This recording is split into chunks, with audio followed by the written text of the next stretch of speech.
HRP Associates and NJIT Tab proud to present Capital Resources. This session from the Mohawk Valley Brownfield Developer Summit offers a look into the sessions and information available to developers, municipalities, and all those looking to get involved in the Brownfields program. Just as Brownfields is a challenge faced by developers and communities across the country, so too is the summit a model for those same groups looking to make a difference. We take you now to Capital Resources. Now is a good time to thank our redevelopment sponsors for the summit. We appreciate you, Herkimer College, AC Power, Herkimer County IDA, and Labella. And let us not forget the leading sponsors with National Grid and NYSERDA. So thank you for your support to make our 4th annual session possible.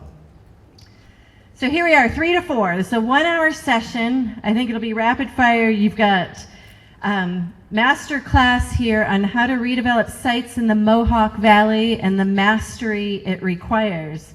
Who better than Ron Peters, President and CEO of Fulton County Center for Regional Growth, to moderate with Brian Anderson, Danny Lappin, Heather Devitt, Christy Schwebke, and Scott LaMountain at his side. Please welcome to the stage our Mohawk Valley go-to Capital Stack resource representatives from National Grid, Department of State, MVED, ESD, and HCR. And hopefully all of you have studied the acronym page in the front of the book, page 4. So end of the day, take it away, Ron. Well, thank you. It's going to be a great session. Last year we had a capital stacking session. We're calling it Capital Resources. This year it's capital stacking. So they'll be able to tell you how the developers did get their financing for their projects. We're going to start off with Danny. We'll go to Heather, Scott, Brian, and Christy. They all have programs for financing, and they all can be capital stacked. That's the important part about that. Let's start off with Danny Lappin from the Department of State. If you can run through your programs and how they work. You know, Ron, it's a dangerous thing to give a bureaucrat a microphone. You might just never drop it, so... We have an hour, Danny, and that's it. All right, so short presentation from me then. All right, so today I want to talk about the BOA program. You know, this is the state's kind of signature kind of planning framework to facilitate the redevelopment of your brownfields. And as a professor of mine said in grad school, planning is the most important thing that nobody cares about, but I'm going to tell you why you should. All right, so the BOA program essentially empowers communities to take a bottom-up, community-led approach to identify a neighborhood, a corridor, a series of sites that maybe, once were thriving and vibrant, but now need a little bit of love. We encourage communities to take advantage of this program to identify a vision for revitalization, address environmental justice concerns, and take advantage of the wealth of economic development funding the state, federal government, and our private partners have to provide. So the BOA process kind of works like a funnel. You first want to kind of identify where those sites are, what is going on with them, what their prior uses were, and what kind of maybe would be needed to get those sites back into productive use.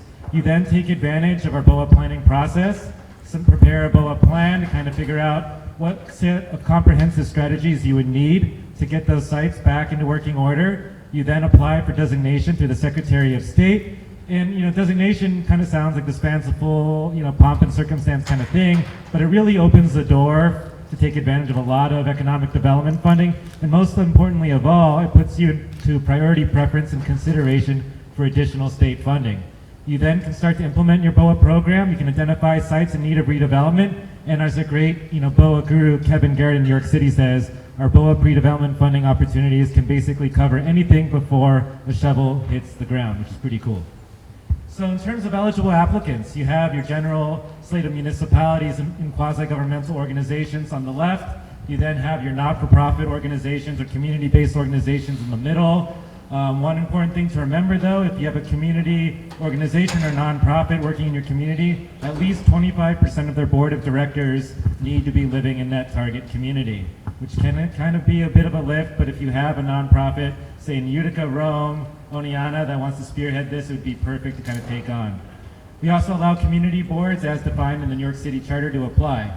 We also encourage communities like cities and towns towns and villages to apply together, because we know that planning needs and economic development challenges don't just stop at societal boundaries. So how does this program work? Well, since its inception in 2003, over $60 million in funding has been awarded, and we want to get that number way up, so we really hope that people take advantage of this program. The BOA program has supported over 250 projects throughout New York State, and we have 81 BOAs, and this number is significant, that have been designated by the Secretary of State. We want to get that number up to 100, so if there's any communities interested in the program, please, please, please do take advantage of it.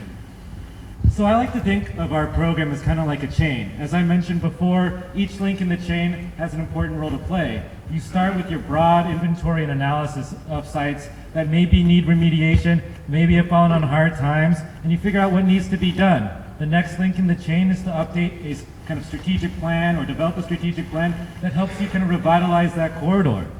The next thing is, once you figure out the projects you want to do, you start to knock off those soft costs associated with your project. I know we heard a lot about kind of the legal strategies you could take to get a site back into productive use. Our pre-development activities would be perfect to facilitate that.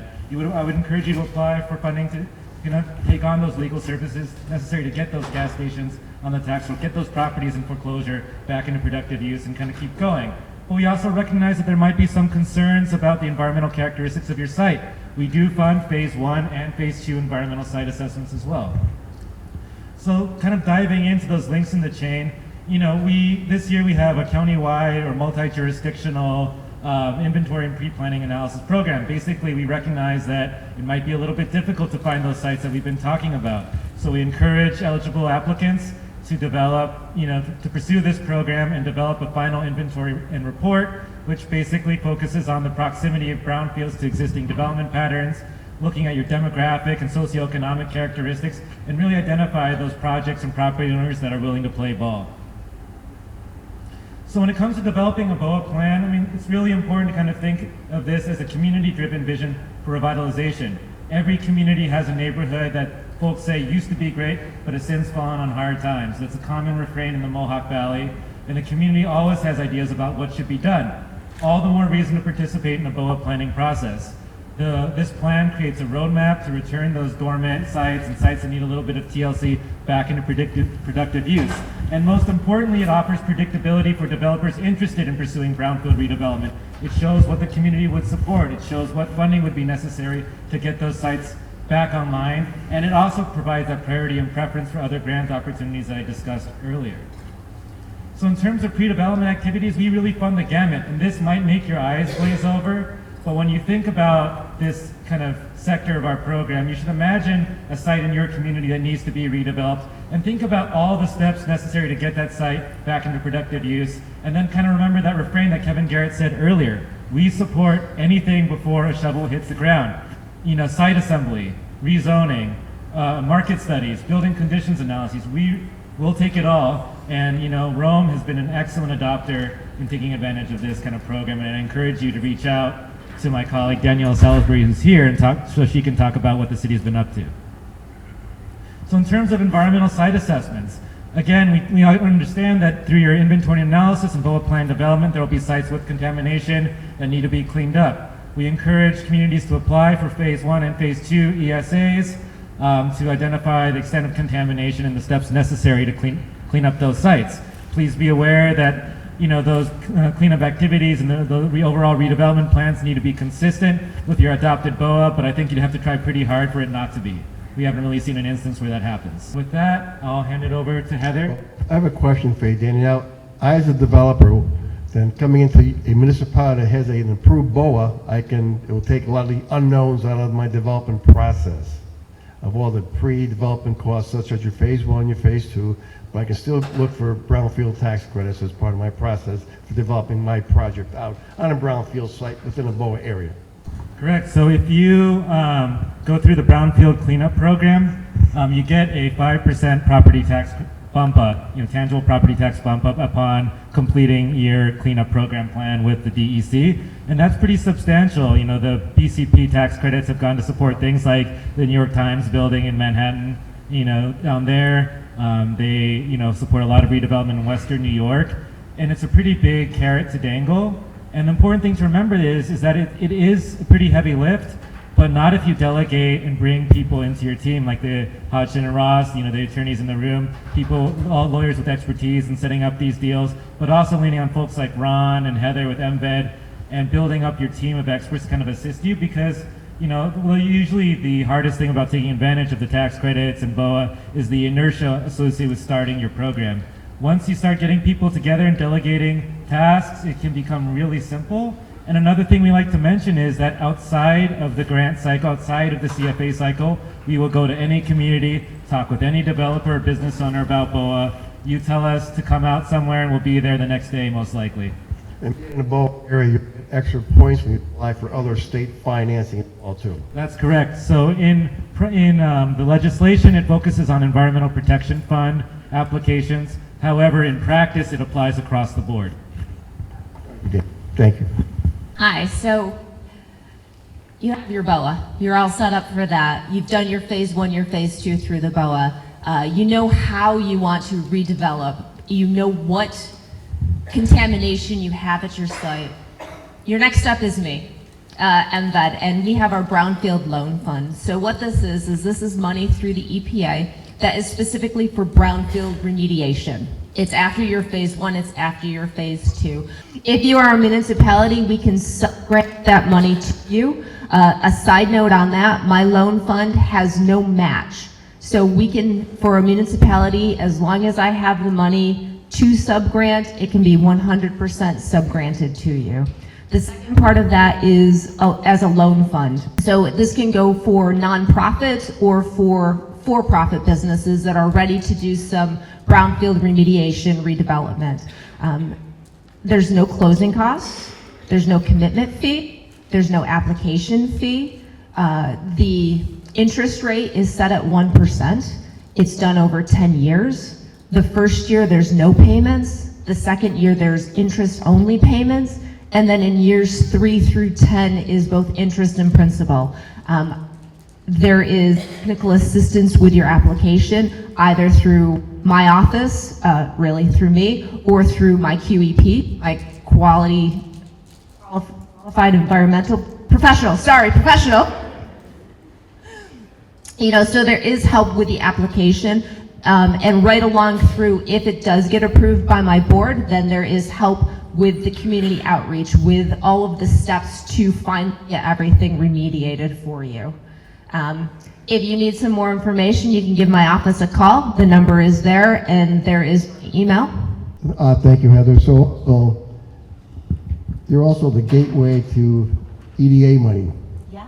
All right, that's an important vehicle, because if you're looking at any site improvements, you could get $1 million grant from EDA to assist in your projects. It's been gotten before.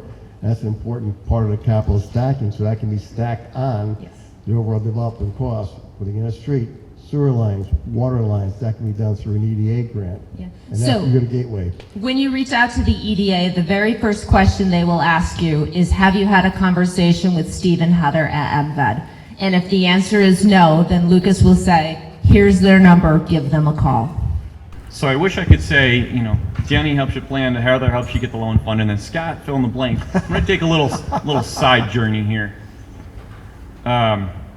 So for my friends in the room who are familiar with our program, a lot of what we do revolves around assistance to businesses, whether that's economic development grants to an individual business or programs of assistance. But as it turns out, our program can do a lot of interesting things, which I think is why I'm here today. So we have had I'm going to go pretty much off script here. We've had a program through our office, which is through New York State Homes and Community Renewal. Ours is the community renewal part of the agency. And we can do lots of very interesting things as you assess, identify sites and opportunities. We have some funding that we can come alongside with you on in some innovative ways.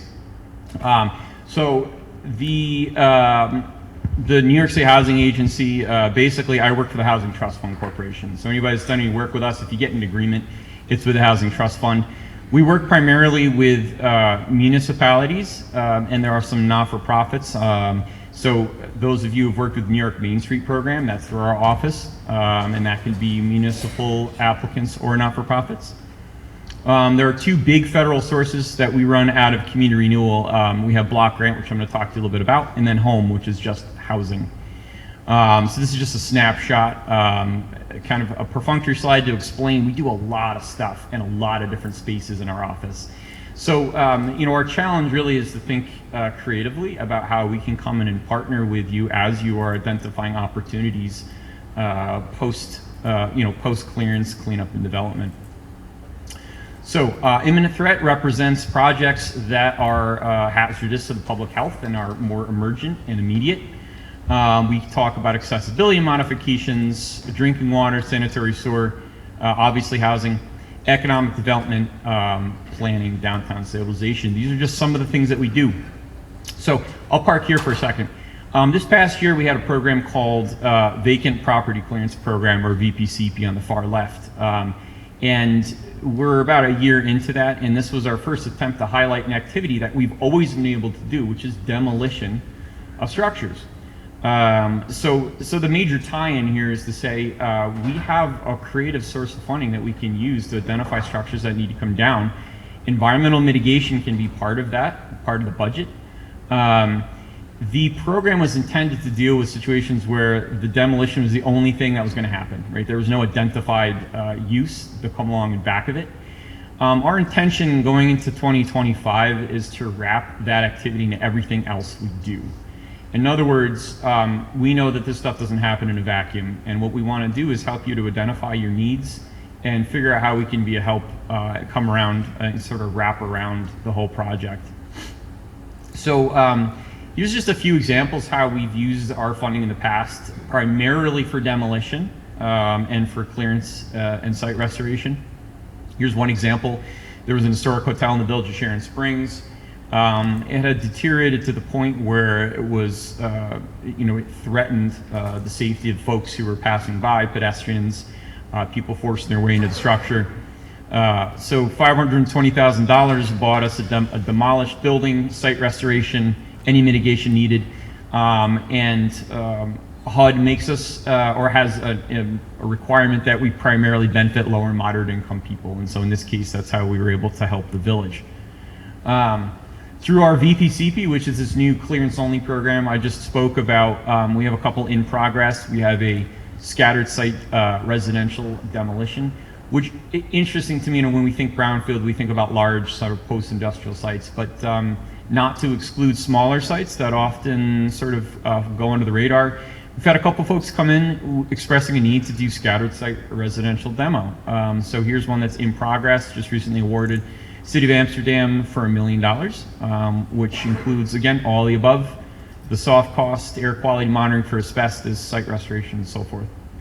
Similarly, Village of Fort Edward have two key mixed-use buildings downtown, kind of former residential structures next to important civic uses that they're going to take down with some of our money, which again is demolition, site restoration, soft costs.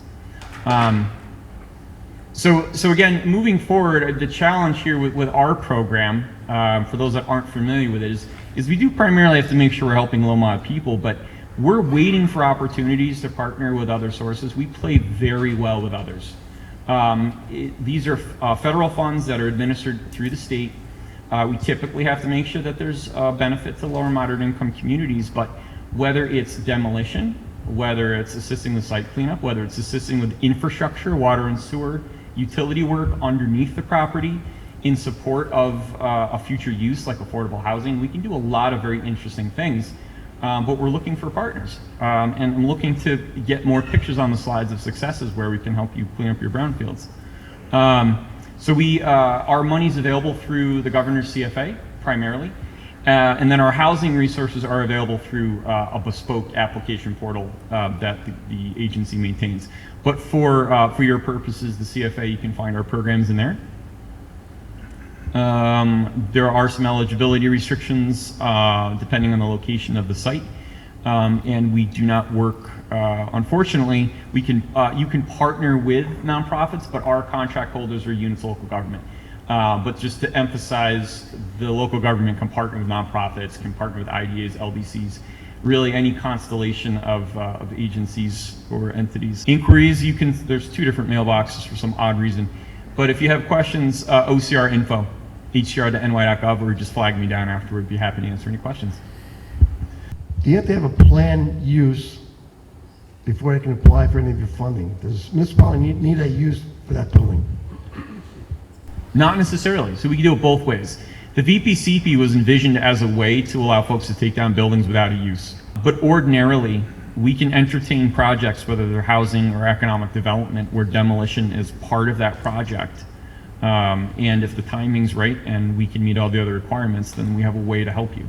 So we do it both ways. Is there a phase 1 or phase 2 needed to tap into your program on the site?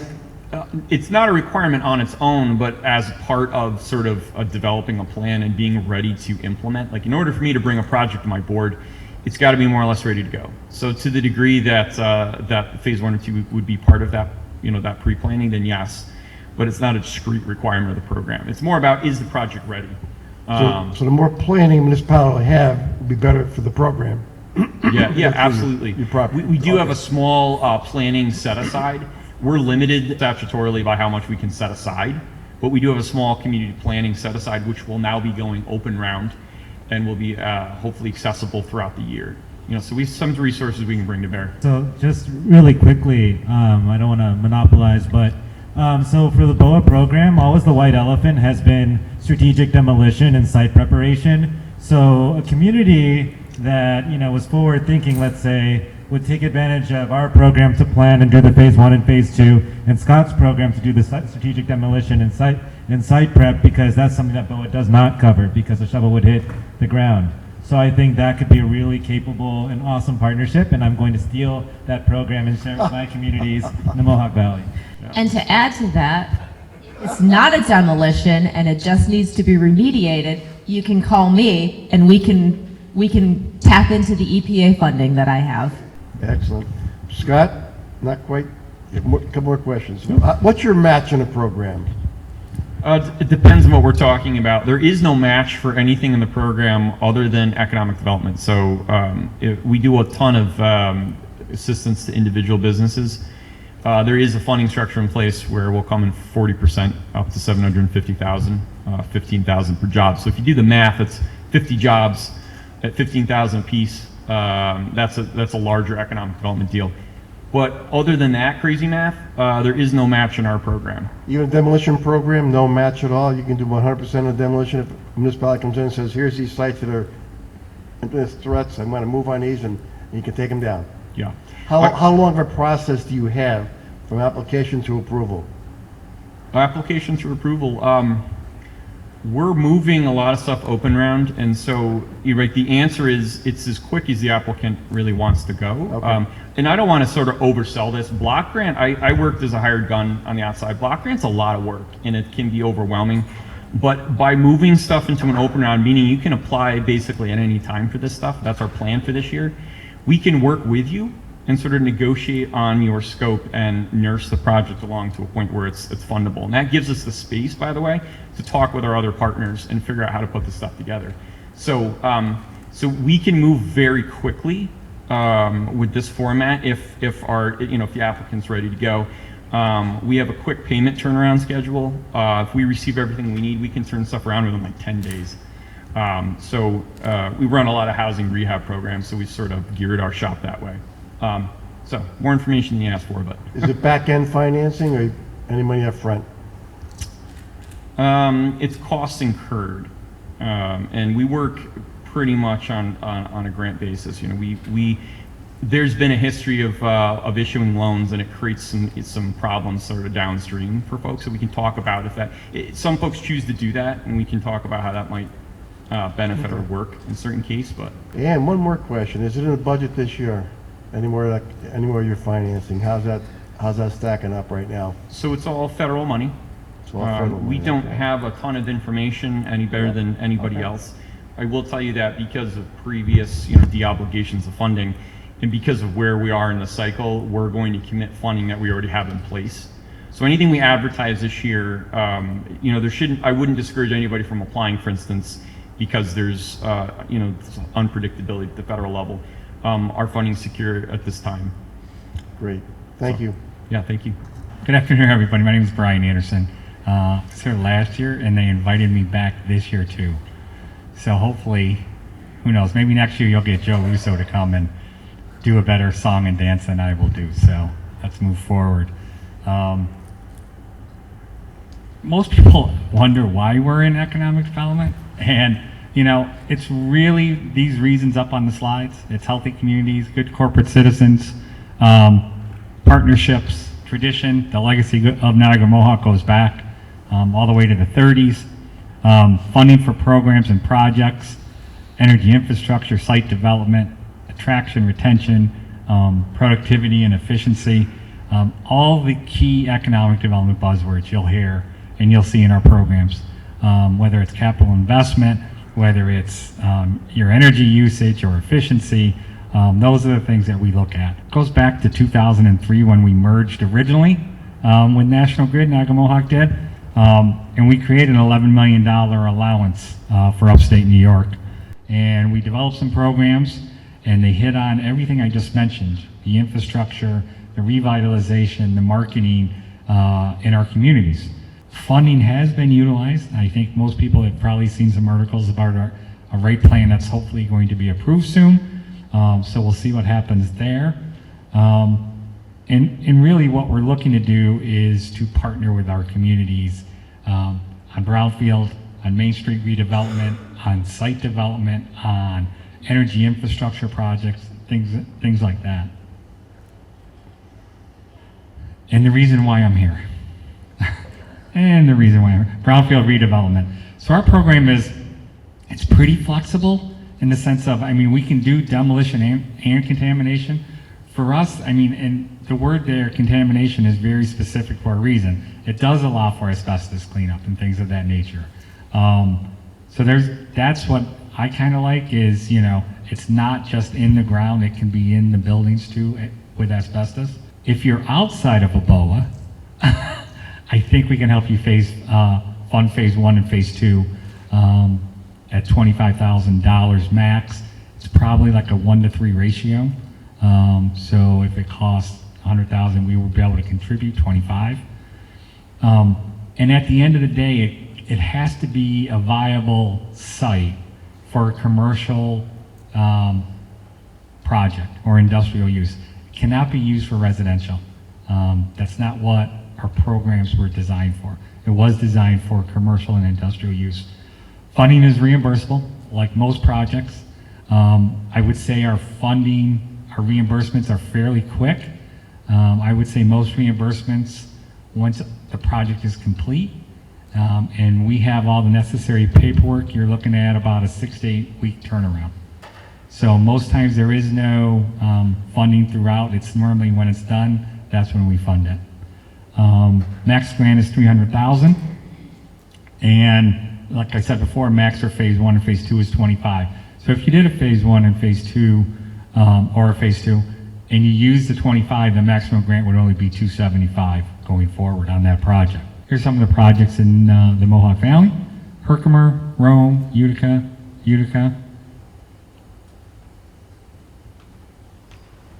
Capital investment incentive for electric. So moving forward, so if we weren't able to participate on a brownfield site for whatever reason, but there was a commercial or industrial use coming in that needed energy infrastructure upgrades, this is where we could come in with our capital investment incentive program. And so if someone was going to put up a building and it was going to be over $1 million, they would be eligible for a $100,000 grant to bring in their electric. If it was over $5 million, they'd be eligible for $250,000, and over $12 million, they'd be eligible for $500,000. I know those numbers sound pretty big, but if you've talked to any manufacturers lately, those numbers are fairly easy to get to pretty quickly. So that program is the same. The only thing we ask is that you apply for the program before shovels hit the ground and before any press announcements. No one likes to say it anymore. I don't hear it very often, but we do kind of go by like a but-for agreement with our programs. Kind of but for our assistance, you wouldn't be, going forward with this program. If you put your shovel in the ground and you start pouring footers, well, you really didn't need our help for this. So if you hear us say, please put put an application into our system. It doesn't have to be complete right now, but please put it in so we actually have a timeline to look at. And there's my contact information, and there's our website, shovelready.com. Feel free to email me with any questions, briananderson@nationalgrid.com, and my phone number. Thanks. And your programs, Brian, it can be capital stacked with anyone else's programs, with any shortfalls that they may have. I'm assuming that you can do that? You know, as you were saying that, yeah, I mean, I think that's one of the benefits of our programs, is it's not a government program. Right. And so people could use it as a source, I would think, of private equity, because it's not government funded. Yeah, so it'll work out well in other programs when Chris gets into hers, or Scott's. Correct. Or Danny's and Heather, that's not going to matter in yours as well either. But yeah, that's a good point. You're absolutely right. It's private money coming in. It is. To use equity and similar kind of financing that has a capital match somewhere. You know, and it's great for us too, because if we have other of our partners applying, it's kind of like, you know, there is some source of validity to a project when we see other resources into it, and you're not the only one standing there going, looking to your left and your right, and there's nobody there. So I would say it's a benefit for our program to be what it is, because it's able to help leverage other resources. And your programs have been around a long time. Do you see them in the future as well too, when you go through your, I guess, your rate change right now? Does that change any of your programs going forward? Is that going to maybe change any structures at all? Listen, funny you In your ask. experience. The programs that we have now are pretty much been in place. There's little tweaks to each, and sometimes it's easier just to tweak it instead of create a brand new one. So there's sometimes people look at us and go, well, how does that, and it's really just a tweak in the process. But what I would say is, listen, if there is something that we're missing, and like I said, it's 23 years, if there's a program that we currently don't have, or someone would be like, boy, I really wish they would do this, we have an ability to go in once a year, and when we do our annual report, and ask for changes. So we can always make changes to our programs. So if there's a change in the Brownfield program that people thought was a good idea, and normally if someone else sees that there's an issue, it's probably happened in Western New York, Capital Region, or any place else in New York State too. So it's probably not specific to the Mohawk Valley. Okay. Thank you, Brian. Thanks.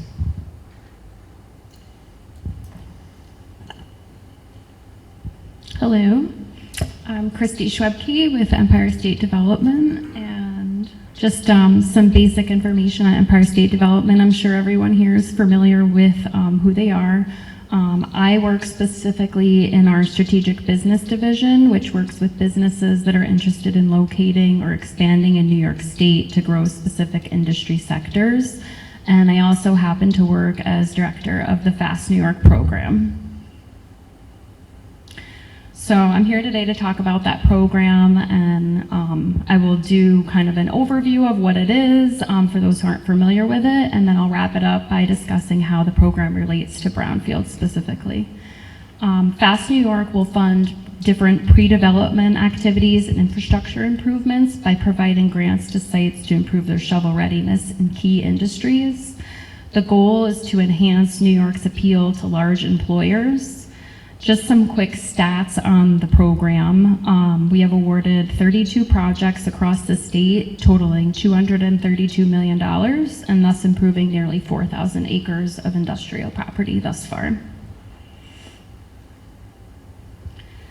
So just to briefly go over some of the eligibility criteria, the program is open to municipalities, EDOs, LDCs, IDAs. The sites should be a minimum of 40 acres, and site ownership or written consent from the ownership entity agreeing to an application for FAST will be required. As you can see on the slide, the eligible industries are displayed, and sites must be developed to target one or more of these industries noted. So there are two different tracks, as we call them, that you can apply for through Fast New York. Track B funds pre-development costs for a site to complete planning and reviews for a future shovel-ready site. Track B grants can receive up to $500,000 per site and require at least 50% match. And Track C funds infrastructure improvements through capital grants to improve site readiness for existing and mature sites. There's no cap on what you can apply for as a part of this track, and a non-ESD match will be required to be negotiated. Just some examples of eligible costs as a part of the Track B would include engineering fees, environmental assessment, surveying, planning, site work, design work, archaeological, historic surveys, soil sampling, engineering, and design related to installation or upgrades to public infrastructure. And then with Track C, some of those eligible costs under FAST would include water infrastructure, sewer infrastructure, roads, electricity, which could be power lines and substations, natural gas lines, specialized telecommunication infrastructure, acquisition of real property, site preparation, and development expenses. So the application process, all FAST New York applications are accepted on a rolling basis. We first ask that you submit a letter of intent through our FAST New York webpage. There's a link right on there to do so.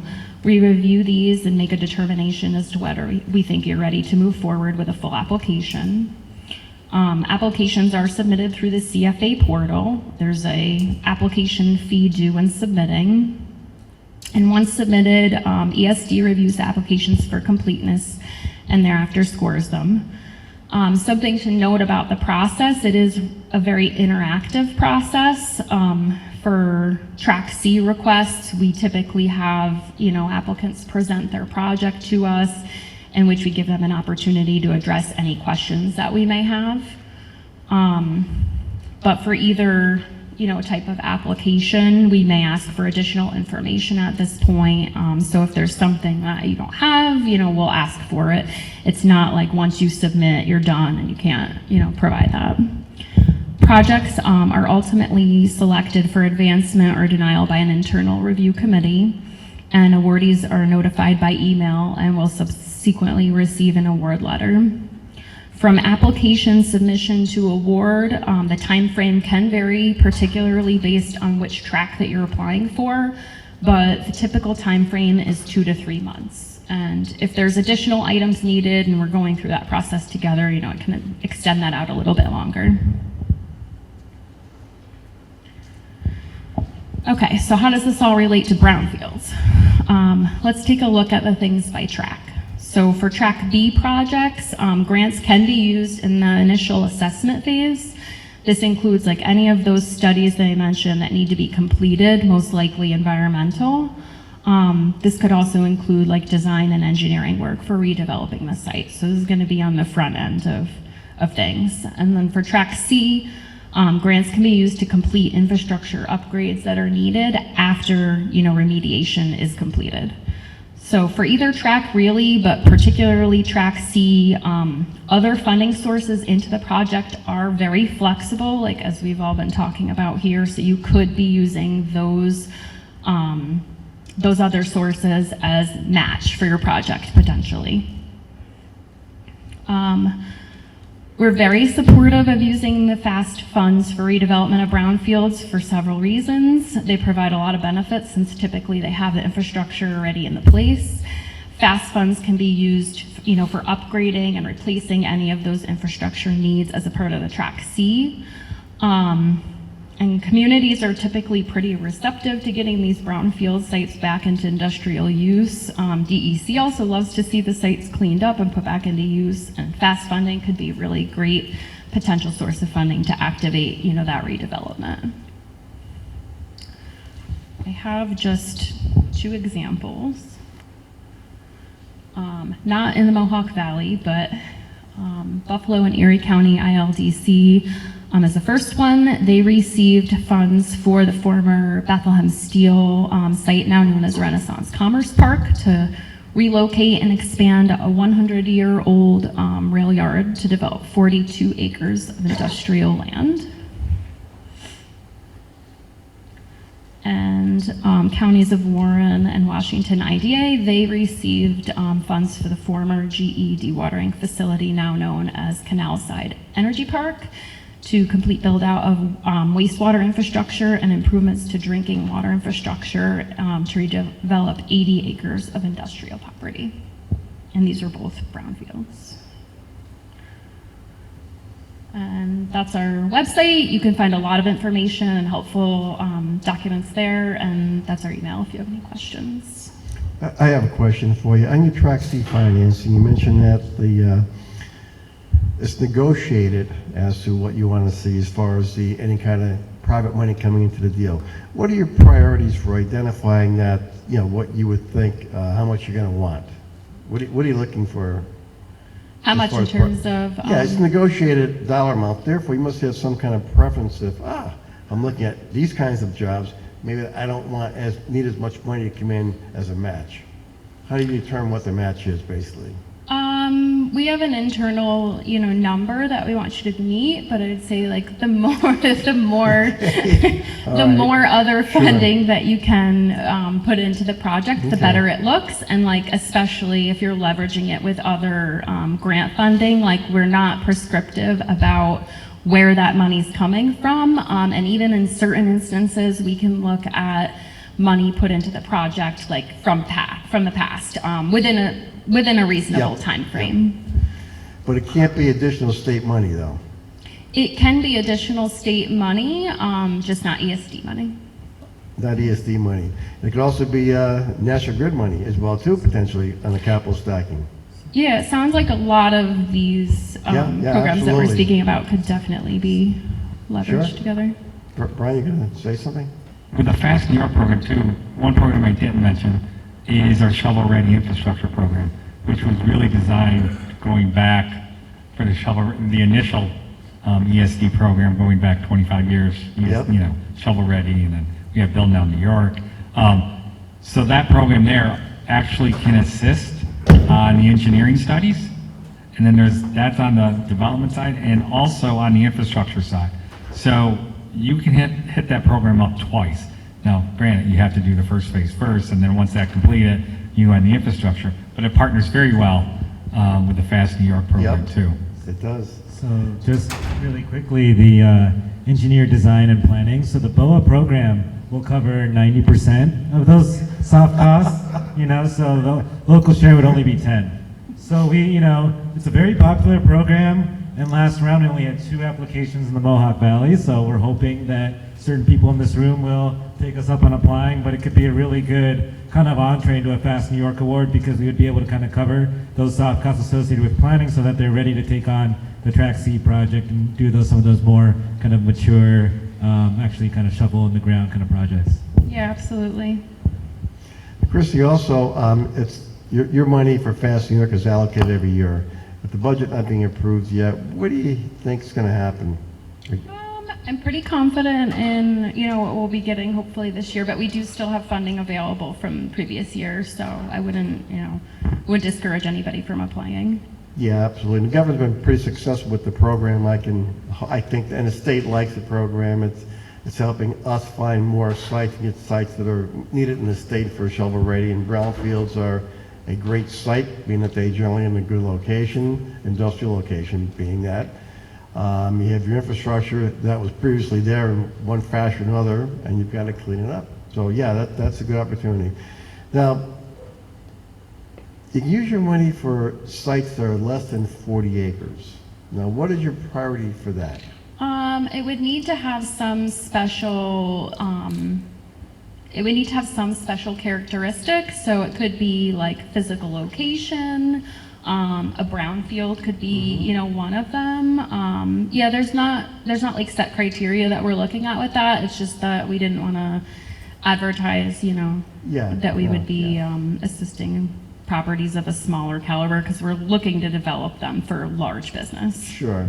But a pitch could be made. You'd be open to maybe a municipality coming in and saying, hey, I've got this site that's important to us, and here's what we can do, and it's less than 40 acres, and here's why I want to make a presentation to you, how it might fit your program. You'd be happy to listen to them? Yeah, and even more so probably for the Track B applications, Yep, we would okay. be willing to look at that for sure. Danny Ball? Me again. So, so if you think about making a presentation that, about for the Track B funds, the way you kind of would go about that is you would go through a bullet planning process, you identify a strategic site, you identify everything that needs to be done to it, and you have like 99.9% of your presentation materials done. So, and the state will pay for 90% of that process too. So that it's a pretty good entree to tee up a Fast New York application in that way. So what I'm hearing is that most of your programs are all, you can capital stack them. And Grid's got some great programs. Christie, the Fast New York is a great program. It truly has been very beneficial to a lot of sites in New York State. I think it's going to continue to be successful in getting our sites up and running to be competitive on a national and international basis. We need that money, and I think the governor recognizes that. Yeah. So if someone wants to proceed and reach out for your financing and have some questions, you'd probably say go to your website first, but you would take a call or an email, just get it in your query, and you would get back to anybody asking any questions on the programs. Get confused on their website. What's Because you that? think you're going to be eligible for everything, and you're only eligible for one. So just call me and I'll let you know which is the best one. Well, you heard it here. And honestly, we're not here to say no to you. No, I know, We're here to yeah. guide you through and give you the best possible outcome, so. Sure. Well, people just need guidance. I know it's crazy nowadays, but just pick up the phone, give a call, it's okay. Perfect. Hold on, I'm a millennial, so you should text me. Oh, jeez. At what hours though? There's always one. Anytime's fine, I don't care. Anytime, okay. Christy, email, call, go on the website and check the programs out. Pretty easy. Yeah, either is fine. Okay. Heather, you're available for calls, emails, anything else as well too, right? Call me, beat me if you want to reach me. Okay.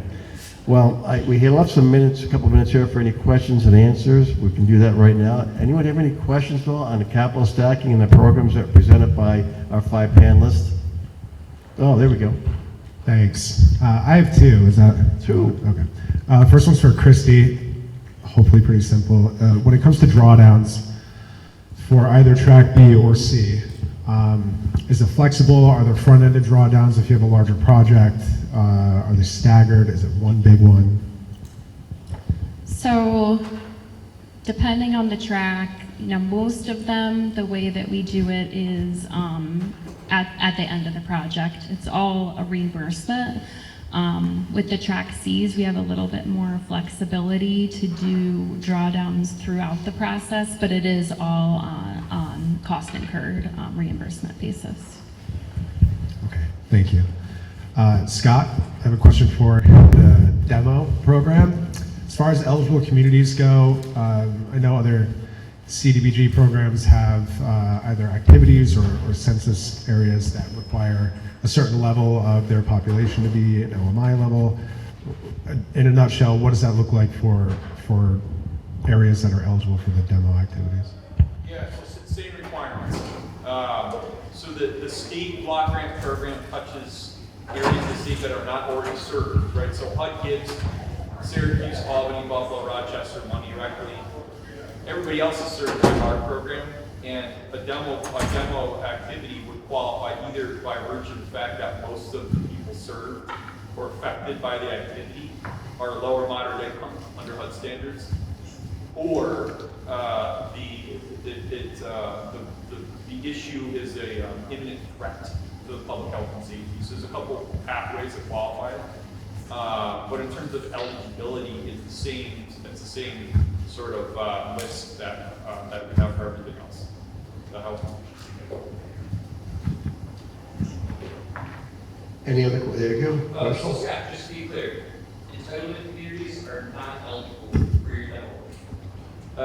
No, the entitlement communities have their own action plan that governs how they can spend their block grant money, and it's the same sort of range of eligible activities, but we get to kind of decide what we want to focus on. So our program wouldn't cover entitlement areas. So. Anyone else? Any other Ken, back there? I think one of the challenges a lot of communities face when stacking the various programs is kind of some of the baked in timelines and things, and how do you best structure it I mean, sometimes deal with different agencies not talking to each other, or, you know, that kind of thing. So how, I guess this is really for anybody, what would you recommend from the perspective of lining up all your funding sources from a timing perspective? Start with us first, because our program would help you figure out your timeline, right? Because you know, a lot of these, what you heard from Christy and Scott, you know, in particular for the other state agencies, is that their timelines are fast and the Department of State is notoriously slow. So I would say start with us first, and then, you know, develop your timelines to work with National Grid, you know, ESD, HCR, or OCR, and go from there, because I think that would allow you to kind of think about what needs to be done, make the necessary phone calls, prepare the necessary application materials, do the necessary analyses, and then you have something to go with, and you can establish a more concrete timeline from there. We all know each other, and Brian talked about it earlier. Call him. If he doesn't have the answer, he's going to refer you to somebody else that would have the answer. So if you're not sure, just start with one of us and go from there. But really, it should be Danny. If you're in a BOA. There you go. Well, I want to thank you all for attending this session. Thank you very much. Now, our summit is geared up now. Tomorrow we're going to have sessions on how the programs work, and we're going to have case studies. So that's going to be the culmination of what we've been doing here. So I look forward to seeing you all tomorrow, and thank you very much for attending. Thank our panelists. Great job. Thank you very much. Thanks, Ron. Thank you, panelists. Thank you, Ron, Danny, Heather, Christy, Brian, and Scott. How about another round of applause as they exit? And they do all play nice together. I think Scott was the one who said that.